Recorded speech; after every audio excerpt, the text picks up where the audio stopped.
السلام علیکم۔ نوح علیہ السلام کے بعد آپ کو ادریس علیہ السلام کا واقعہ سنانے جا رہے ہیں۔ اگر آپ نوح علیہ السلام کا واقعہ نہیں سنے ہیں تو میرے چینل پر جا کر سن سکتے ہیں۔ اگر آپ کو میرے چینل کو سبسکرائب نہیں کیے ہیں تو پلیز سبسکرائب کر لیجئے۔ تو قصص الانبیاء میں ادریس علیہ السلام کا واقعہ سنیں گے۔ تو آدم علیہ السلام اور سیس علیہ السلام کے بعد ادریس علیہ السلام پہلے نبی ہیں جنہوں نے قلم کے ذریعے لکھا اور کتابت سکھائی۔ حافظ ابن کثیر نے ان کا حلیہ یوں بیان کیا ہے: پورا قد، خوبصورت خوبرو، گھنی داڑھی، عمدہ اور صاف کے مالک، چوڑے کندھے، دبلے پتلے اور چمکدار آنکھیں، گفتگو میں باوقار، خاموشی پسند، چلتے ہوئے نظر نیچی، انتہائی غور فکر، غصے کے وقت سخت غضب ناک، بات کرنے کے سمے شہادت کی انگلی سے اشارہ کرنے کی عادت۔ ادریس علیہ السلام سیس علیہ السلام کے شریعت پر عمل پیرا رہے۔ کیونکہ ادریس علیہ السلام رسول بھی تھے، اس لیے اللہ کی طرف سے مستقل شریعت نازل ہوئی جس کی تشریح اور تفصیل کر کے لوگوں کو احکام الہی سے لوگوں کو آگاہ فرماتے۔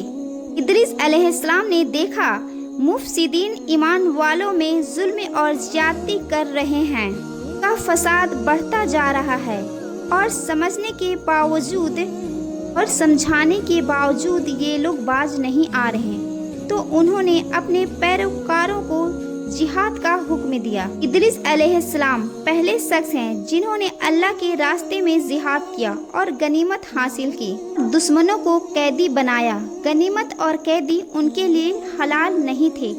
رسول اللہ صلی اللہ علیہ وسلم پہلے رسول ہیں جن کے لیے غنیمت حلال کی گئی، اور ان کی یہ بات یقینی ہے کہ ادریس علیہ السلام نے کیا۔ انہوں نے جہاد کے لیے سب سے پہلے ایک لشکر تیار کیے اور اس لشکر کو 2 حصوں میں تقسیم کیا۔ ایک حصہ پیادوں پر سوار تھا، دوسرا حصہ سواروں پر۔ خود تیاری کے بعد ادریس علیہ السلام نے قابل کی قوم پر چڑھائی کر دی۔ حق اور باطل کے درمیان زبردست معرکے ہوئے۔ آخرکار ادریس علیہ السلام انہیں گھٹنوں ٹیکنے پر مجبور کر دیا اور ان کا مال اور اسباب لوٹ لیے اور لوگوں کو قیدی بنا لیے۔ اللہ تعالیٰ نے تمام باتوں کو ذکر نہیں کیا بلکہ اللہ نے ان کے سرس کے بارے میں اپنی کتاب قرآن پاک میں اشارتاً ذکر فرمایا ہے۔ مثلاً سورہ مریم آیت 56 اور 57 میں ارشاد ہوتا ہے: اس کتاب میں ادریس کا بھی ذکر کرو، وہ بھی نیک کردار کے نبی تھے، ہم انہیں بلند مقام پر اٹھایا۔ ان کے بلند مرتبے کے بارے میں بخاری اور مسلم کی حدیث میں موجود ہے۔ نبی کریم صلی اللہ علیہ وسلم نے فرمایا: معراج کی رات چوتھا آسمان پر ادریس علیہ السلام سے ملاقات ہوئی۔ وہ چوتھے آسمان پر بلند مقام پر تھے۔ ادریس علیہ السلام کی روح چوتھے آسمان پر بلند مقام پر تھے، اور ادریس علیہ السلام کی روح چوتھے آسمان پر قبض کیا گیا۔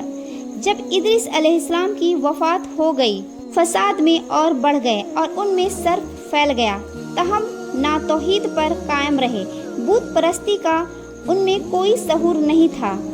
یہ تھا ادریس علیہ السلام کا پورا واقعہ۔ قصص الانبیاء میں نیکسٹ ویڈیو میں آپ کون سا واقعہ سننا چاہتے ہیں، کامنٹس میں ہمیں ضرور بتائیں۔ اپنا اور اپنوں کا خیال رکھیں۔ جزاک اللہ، فی امان اللہ۔